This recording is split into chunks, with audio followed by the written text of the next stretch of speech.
तो स्वागत है आपका मेरे YouTube चैनल में। और आज हम जानेंगे पदार्थों के पृथक्करण के बारे में। पदार्थों का पृथक्करण।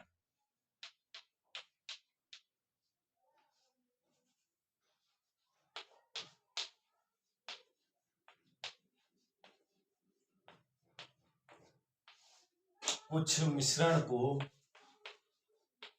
हम पदार्थों को दोनों को अलग कैसे कर सकते हैं। जैसे कि चाय हो, सपोज चाय पत्ती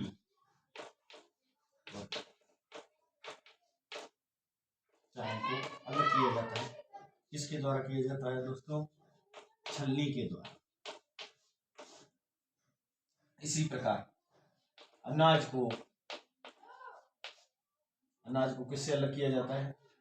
भूसे से।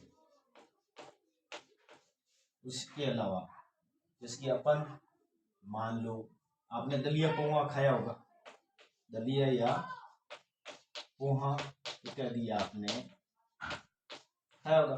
उसमें से भी हम मिर्च को अलग करते हैं, पृथक करते हैं। उसी प्रकार जैसे कि आप मान लो कोई अमरूद हो और आम हो, उसको आपको पृथक करने को कहा जाए तो आप उसके लिए दो पात्र लेंगे। इन दोनों में जैसे इसमें आम अमरूद दोनों, इसमें एक चीज डालेंगे, या तो अमरूद डालेंगे या आम डालेंगे। इनको करना तो सरल। अब आपको कह दिया जाए कि नमक व रेत को, इन दोनों को अलग करो, तो क्या करना संभव? करना तो संभव है, लेकिन बहुत सरलता से कार्य नहीं होगा। इस कार्य में बहुत कठिनाइयां आएंगी। तो इसके संबंध में पाठ है, क्या क्या तरीके हैं, क्या क्या टाइप है। अब पदार्थों का पृथक्करण।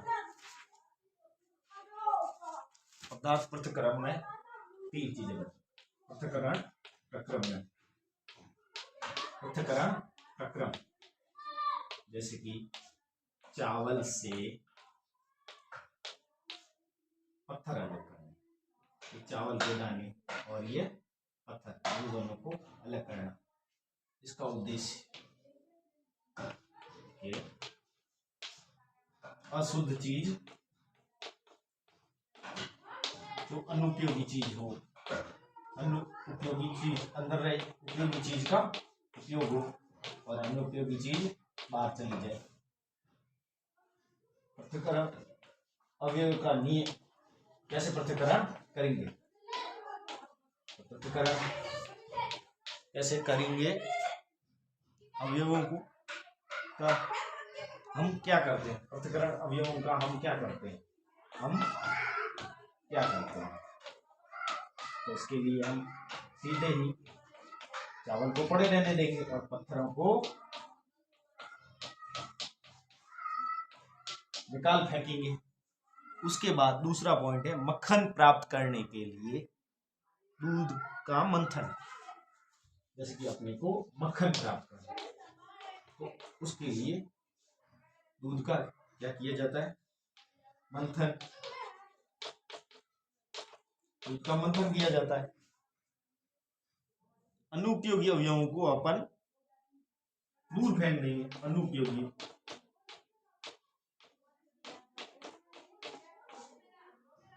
अवयवों को बाहर निकालना, मेन कारण बाहर निकालना, इसका उद्देश्य है जिससे इसका नियम हम अशुद्धियों को फेंक सकते हैं। उसका क्या करते हैं? पृथक्करण के अवयव जो उनका हम क्या करते हैं? हम अशुद्धियों को फेंक देते हैं।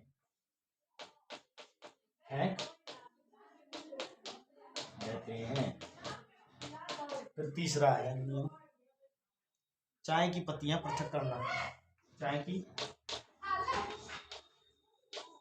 पत्तियां पृथक करने के लिए हमें क्या करना पड़ेगा? हमें सबसे पहले अशुद्ध उद्देश्य क्या है उसका? अशुद्धियों और हानिकारक अवयव निकालने। हानिकारक अवयव निकालने हैं।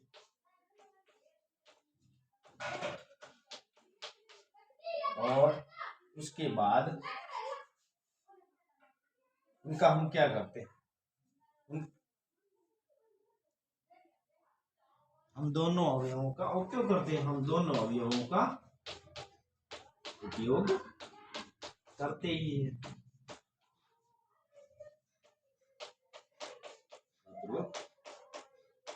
करते हैं।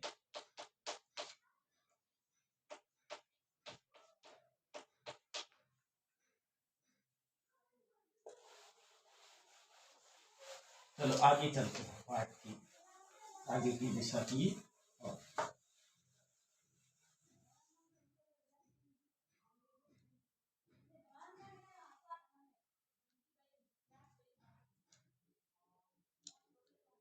एक होती है हस्त चयन विधि। हस्त चयन से हम चयन विधि जिसके द्वारा हम पृथकता का प्रयोग कर सकते हैं। इसके अंदर हम किसका उपयोग कर सकते हैं? गेहूं और चावल से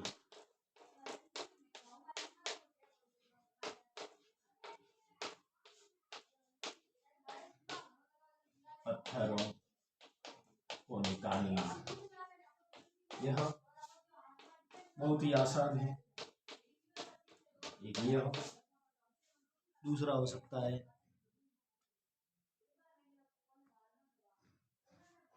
ऐसी अशुद्धियां प्राय मात्रा में बहुत ही कम होती है। इसमें से ये सरल विधि है। अब कल्पना कीजिए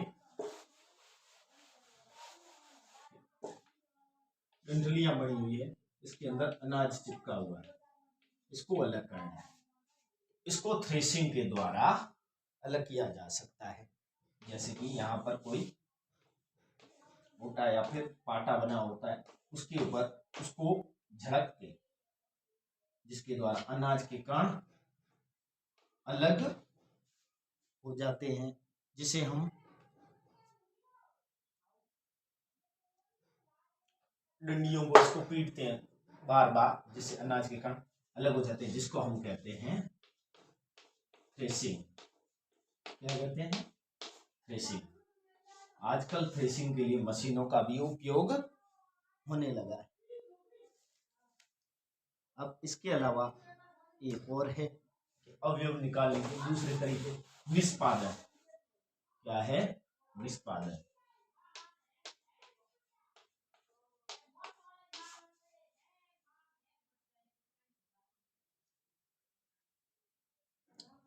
उसके लिए हम एक मान लेते हैं, जैसे कि गेहूं, उसके लिए एक लकड़ी का बना हुआ आता है आटे के जैसा, जैसे सूपड़ा वगैरह कुछ भी कहते हैं हम हमारी राजस्थानी भाषा में सूपड़ा वगैरह भी कहते हैं। तो उससे गेहूं झटकते हैं तो हवा के द्वारा जो धूल के कण है वो दूसरी साइड गिरते हैं और अनाज कहाँ होता है? यहाँ पर इकट्ठा हो जाता है। एक विधि ये भी है।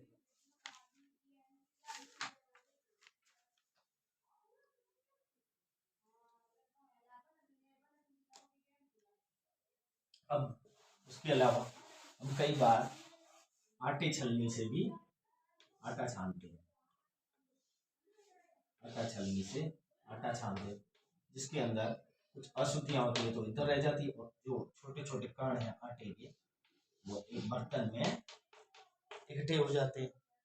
यह भी अशुद्धियां निकल जाती है और आराम से उसका उपयोग कर सकते हैं आटे का खाने के लिए। उसके अलावा आप देखते हैं कई बार हम इस जाली का भी उपयोग करते हैं कि मकान बनाने के लिए बजरी चाहिए होती है, इसको छानते हैं और इससे जो ऊपर के कंकड़ ऊपर रह जाते हैं। ये तो बहुत ही बारीक बारीक होते, जो कंकड़ होते हैं ऊपर रह जाते हैं, और जो मिट्टी होती है बजरी की वो नीचे चली जाती है, और हम इसका उपयोग कर लेते हैं।